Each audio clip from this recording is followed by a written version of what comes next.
G'day legends. The kid and I are out on foot exploring Cable Beach and its surrounds. We'll see what cool stuff they have here. I've never been, so it should be quite interesting. As you can see, Stevie's on her scooter. Oh, that's going to be super zoomed in on my face. Sorry about that. And she's loving it and she's having a great time. And I'm just walking around really at the minute. We just got out of the end of our street, so we really haven't seen anything. But when we do, you're coming with us, so let's go. I went faster off the bus. Yeah, you're so fast on your scooter now. Woohoo! She's got the speed wobbles up.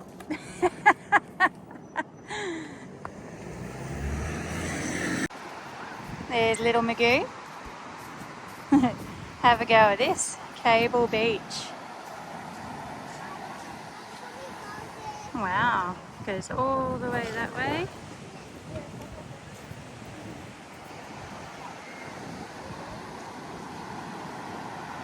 That's so cool. It's beautiful. Absolutely beautiful.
Good job, Magoo. Woohoo! Thank you. We're at the back, are we? Woohoo! We're at the back, kiddo. You can sit on whatever side you would like, my sweet. Oh, just head on in front. Horizontal falls. Here we come. Backseat bandits, hey? Ooh. Oh, we got the leg room. We got it all up the back. This is so good up the back, isn't it? And it's sweet windows. Yeah, look at that plane next to us. It's going to go now. Wow. I think that's the one I saw when it was starting.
How did we go, Stevie?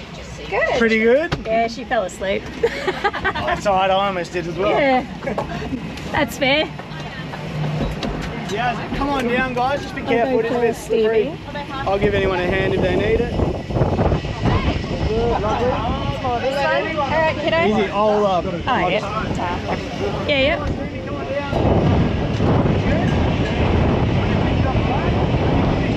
Woohoo! Good job, Magoo. I'll grab your life jacket. Oh, yeah. Can I grab your life jacket? Thank you very much. Good job, Magoo. I saw the Come on, let's get a photo. Wait, wait, wait. Look at the fishies. The little ones down there. That's our plane, Magoo. How cool is that? Some bags and belongings. Oh, yeah, we've got to get our bag, kid. Yeah, my silly Billy. Good job. Was that fun? Yes. That was, wasn't it? And I got a little That was sick. bit on the way from her. You did get a bit sleepy, didn't So you? I got this little sleep on You the way. did have a little sleep, didn't you? Yes, it's a little bit to my foot. There you go, you're good to go. Head on down to the boat. All right, Goober, let's go. Come on, sweet pea. I'm just That was a table there. it wasn't funny. I thought it was funny. Come on. Woohoo! How cool. Oh, we're going to be near the go near the front, hey kiddo? We're going to dive. Oh, that looks like a good spot to me. There you go, sweet. Hello, welcome on board. Big climb up on there. I gotcha. Big climb in. Good girl.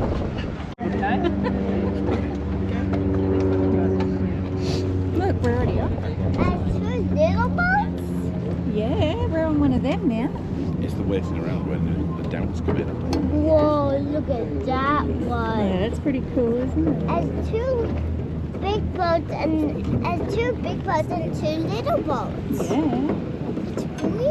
It's weird. It's weird. Oh, there's not two. I don't know. It's like you still got. Alrighty team, well welcome aboard folks. We're about to go pick up some speed, alright? So a few rules involved with the horizontal falls. Number one is remaining in your seats at all times. We're off. We're going fast, aren't we?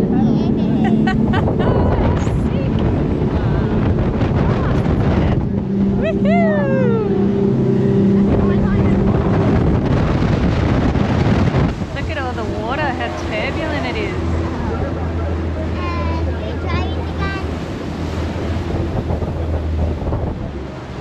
Sick.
Oh, look at it. Look at that.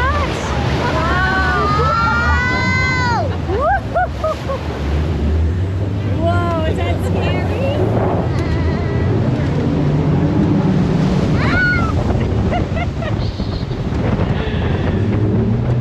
Oh, that was hectic. I'm sure. Is this fun? Yes. Look at that rainbow cloud.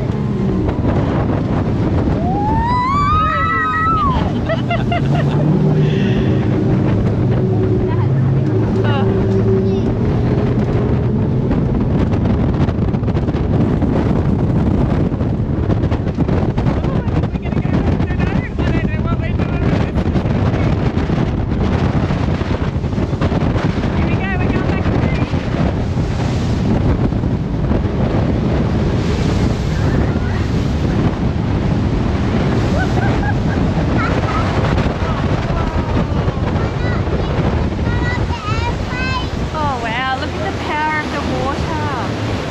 Now go. We're going to get pushed backwards. That's hectic.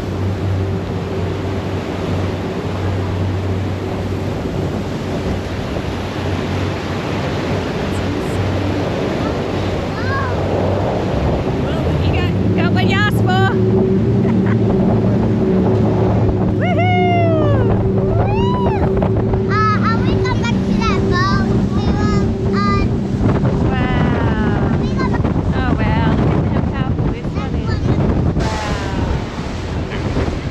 Look at this one, Bob. Whoa, look at that.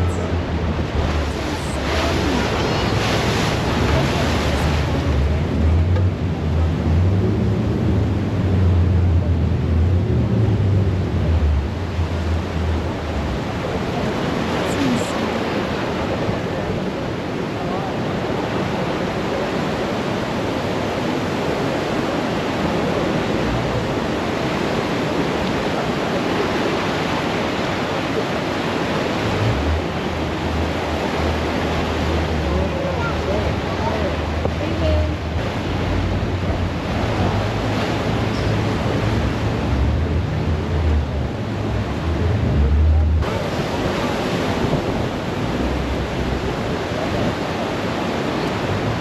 Oh, the camera does not do it justice, eh?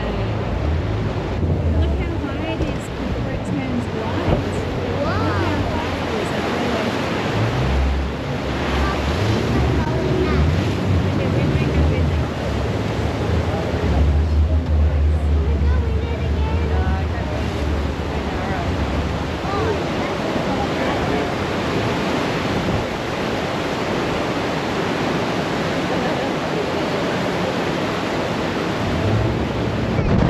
Fun? Good thing to have one of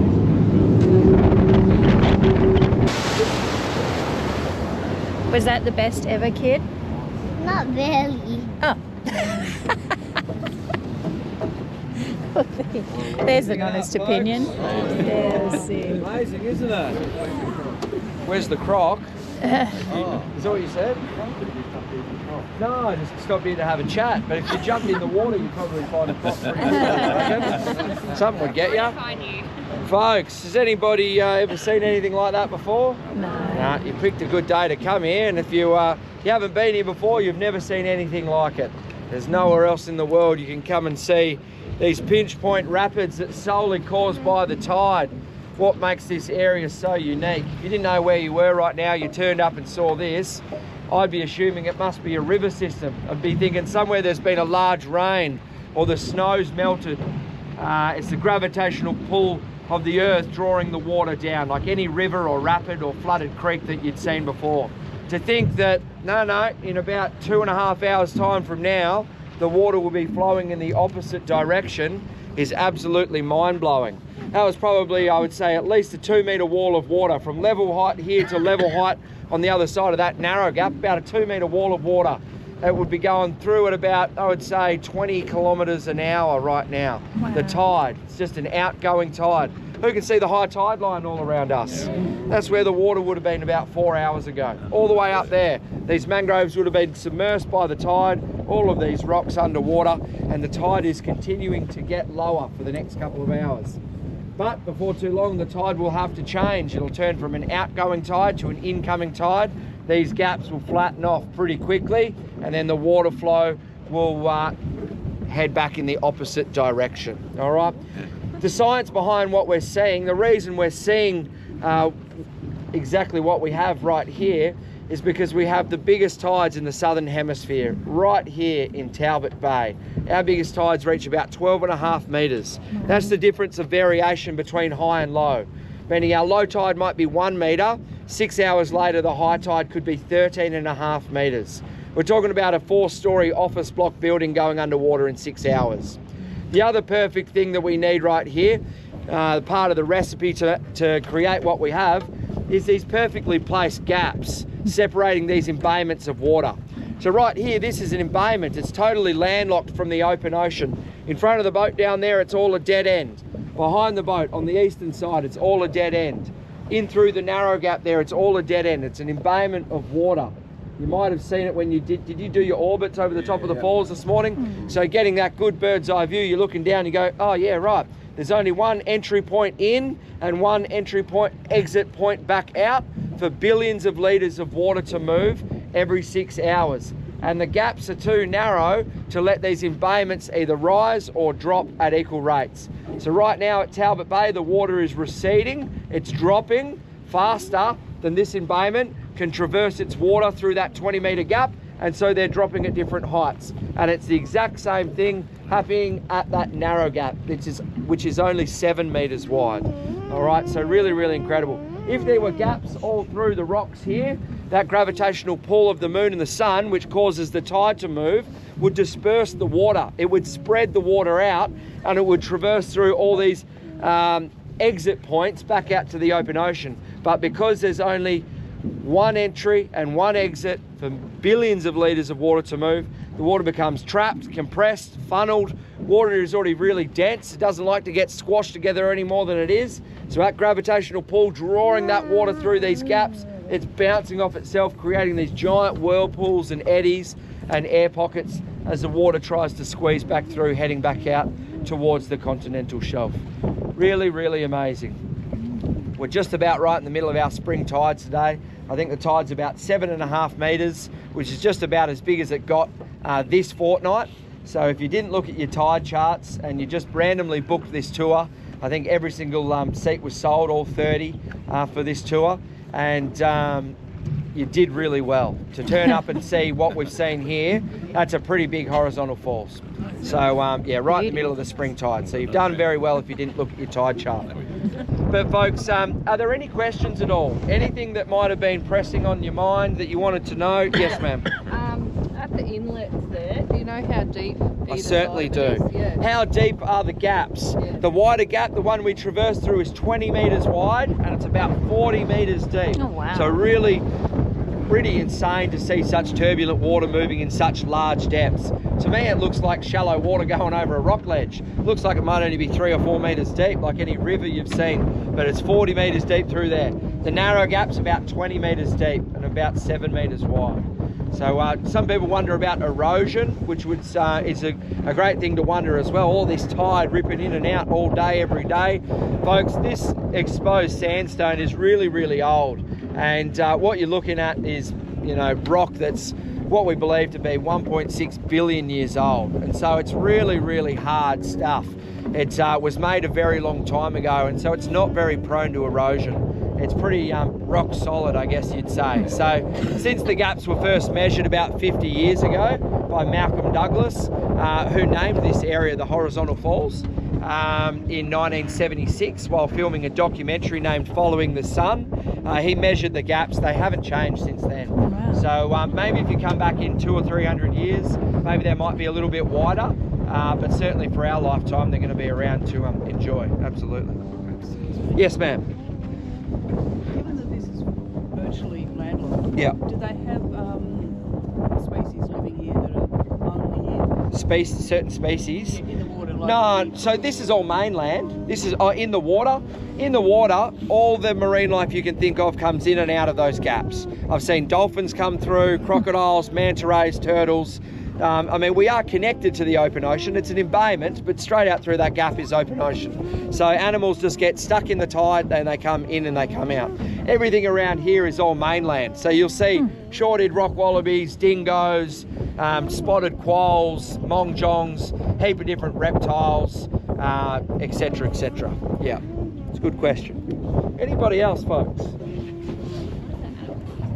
A mongjong, it's a type of marsupial. It's like a species of wallaby, basically. Yeah, got a nice curly tail. They're quite small. Yeah, absolutely. Yeah. Ready to go through the falls again? That was really interesting.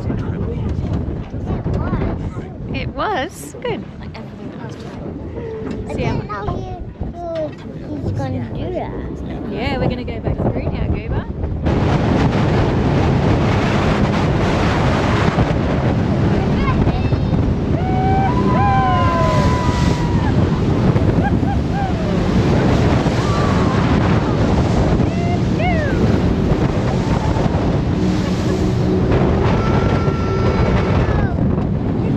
Is that the best? Yes!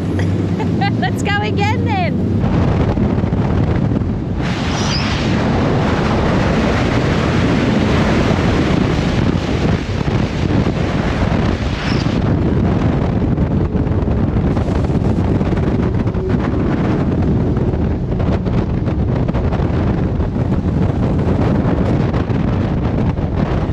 That was the best. Now we're going back.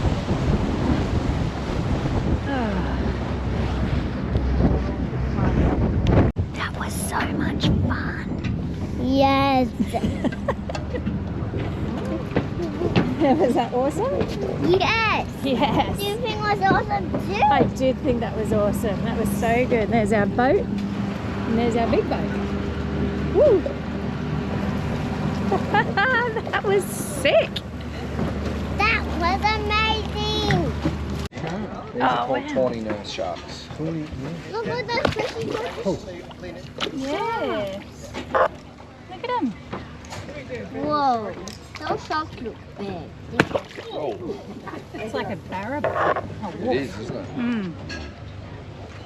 Oh, look at all those cute little fishies. Yeah, look at them. They're tiny, aren't they? Look at those big ones. Alrighty, folks. It looks like maybe a few people are going to go for a swim. Well, I'll give you a little bit of information about what we're looking at. Alright, so as I mentioned, the Lalangara Marine Park is where we're situated. So being a marine park, a lot of species are protected. Sharks, turtles, dolphins, whales, dugongs, manta rays, all very much protected, okay? No harm can come to these guys, so they're pretty blasé. No one's going to hurt these sharks swimming around here. However, it's not a marine reserve, so you are definitely allowed to go fishing. I go fishing after work 3 or 4 times a week, but you're not allowed to go out and purposely target a shark or a croc. And they're blind is because they're a nocturnal shark. They're a carpet shark, so they live on the ocean floor in the dark. And by the time they come up to the surface, they can't see anything. So how they get around is from what's called electromagnetic sensors. If you see all the black and white dots on the front of their face here, that's what picks up on vibrations in the water. All right, so they feel that vibration right above their nose, and that suction-like motion is going to take place. And they'll hoof in anything in front of them. Because they're blind, they're not interested in eating these little trevally or these other little fish or the bat fish over the back there. They can't see them. It'd just be like me putting a blindfold on you and saying, you know, go and shoot a wallaby or something like that. It just couldn't be done. You wouldn't be able to, you can't see. So they're picking up on the vibrations. That's how they get around. So what they're eating is mainly crabs and crustaceans, prawns, octopus, shellfish, anything dead. So they're just moving around on the bottom of the ocean floor. They got these 2 feelers underneath their nose there, moving around. They can feel and they can hear crabs cracking and moving, and prawns and octopus, etc. That's what they're going to go for. Hence why they have that incredible suction-like motion, so they can suck in anything that's in front of them. Pull out crabs from cracks and things like that. So pretty impressive. Now, these guys are pretty placid, pretty docile, but we do have nasty sharks in the area. Welcome to the Kimberley. You know, we've got bull sharks, tiger sharks. They're pretty nasty. You wouldn't want to be in the water with a bull shark. Here's another one. There you go. Yeah, he's a big one, that one. Hello, mate. Yeah, that one's a fully grown one for sure. Batfish, yeah. So they're pretty docile, these batfish, and they're actually protected all the way around Australia. They do a lot of good for the ecosystem. They eat algae, so they keep sort of algae at bay, and they're not a predatory fish. What you want to do is you want to throw it right in front of the shark's mouth. You can put your arm through here. And then peg it. Just wait. I'll get a shark to come over. Ready? Just wait there. And you've got to throw it down really hard right in the front water, of his nose. okay? And aim Ready? for his nose. Ready? Oh, good job. Good job, There you go. Go again. Good job. You're a good throw. Ready? Go Go. again. Oh, look at the little fish got it. That's all right. We've got to feed them too. Ready? Go again. Peg it at its face, kid. Ready? Here you go, throw it. Oh. Hey! Good job. High five. Good job. Let's go wash All those right, dirty couple little bits here. hands, hey? Go. Come on. And Jack. Was that fun? Yes. Let's go wash your hands I now. wanted to tell him something. Okay, you can when you wash your hands, you grub.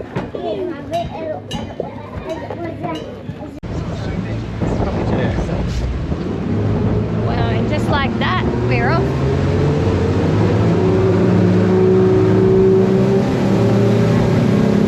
Is this fun?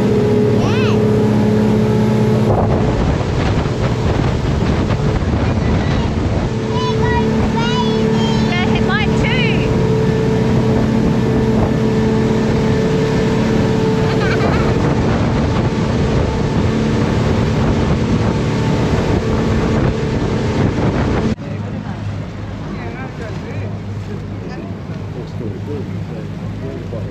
I'll hold that for you. Thank you, sweetie.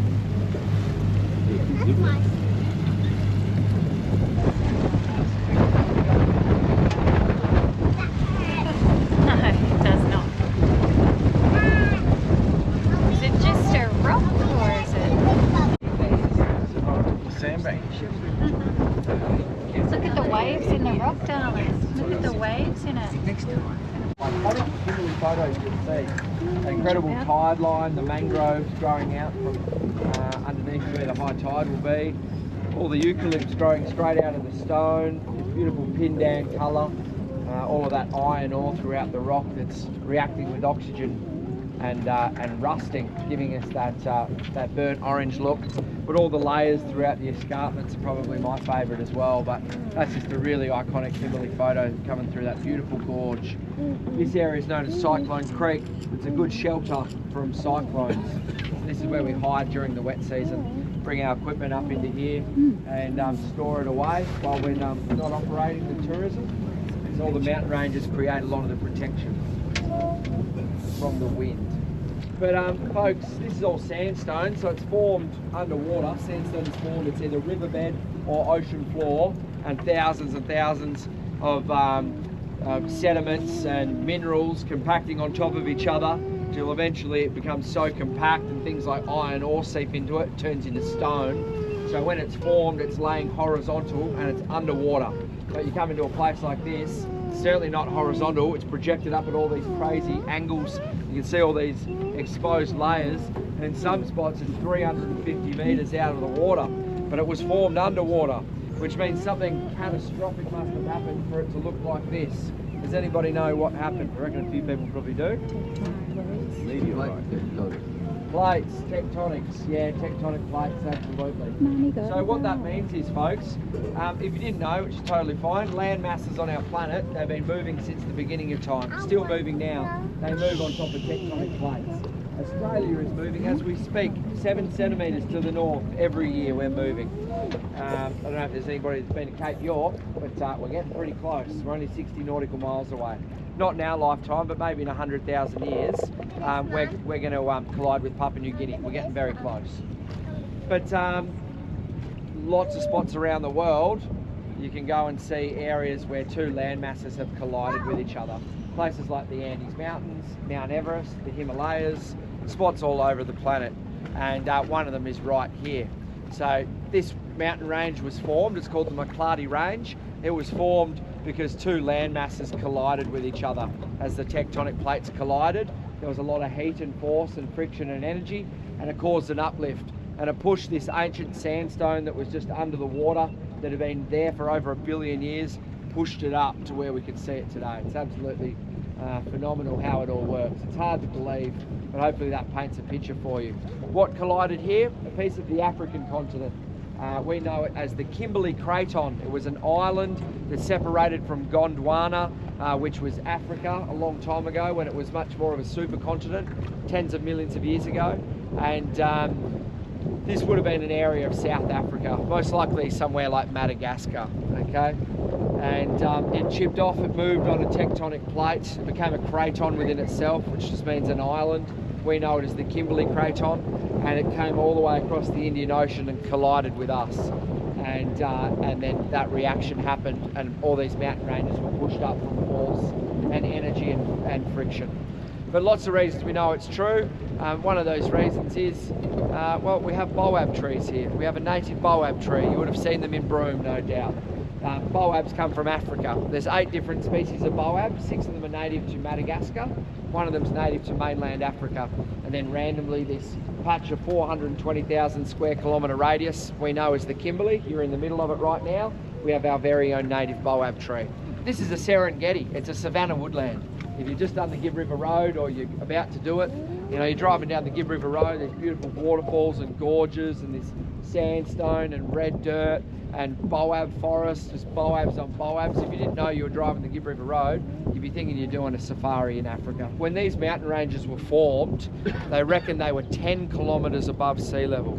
These were like, this was Mount Everest here. When this was formed, when it peaked, it would have been covered in snow. This place is hard to believe. It's hard to fathom. And then over millions and millions of years, we've gone through mass eroding events, things like ice ages and floods, etc. Now our tallest mountain range is 1 kilometre above sea level. Mount Wells, it's out near the Bungle Bungles. But these used to be ginormous. That's why the erosion here is really, really slow. All the softer rubble, the newer sandstone, it all eroded away, it fell away. It's gone now, it took millions of years, but it's gone. Now you're looking at the very inner core bone structure of what used to be a giant mountain range. So this stuff's really sturdy, it's really hard. Was that the best? Yes. Good job. How good.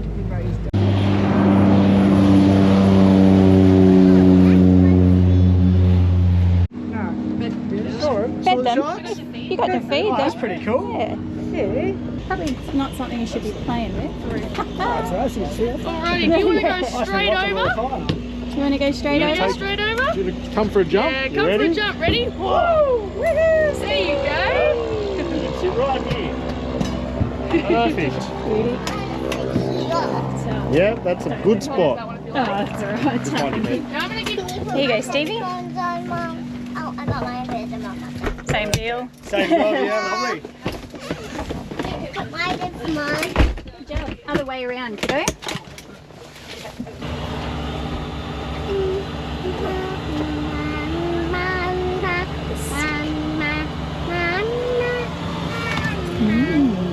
Look at that, we're getting pulled around the corner.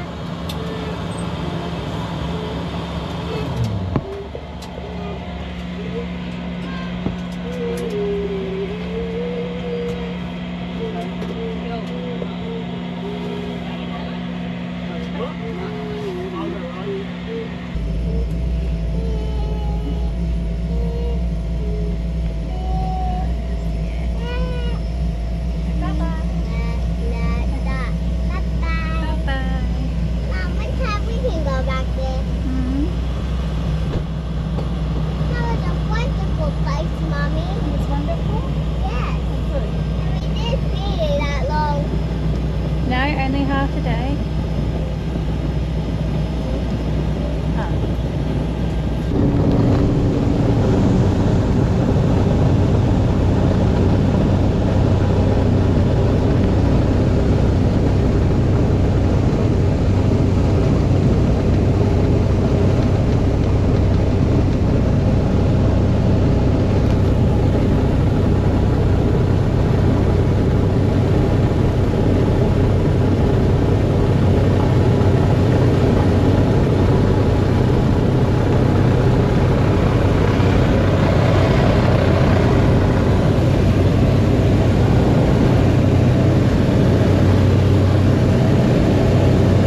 after our horizontal falls experience, we are now down at Town Beach and we've got ice cream.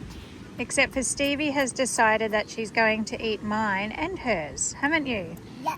You can have some of it. Little bugger. Oh, thanks. She's going to give me some of my ice cream. She wanted hers in a cup and then she stole mine, didn't you? That's because I like to share. And you She said likes it. to share mine. But have a go at this. How beautiful is this day? And also that water. I know, it's stunning, isn't it? How good.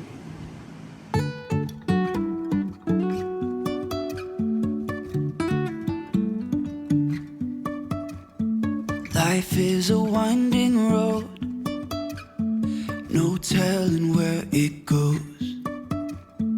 Hey Stevie, what are we doing today? Looking at pearls. Looking at pearls.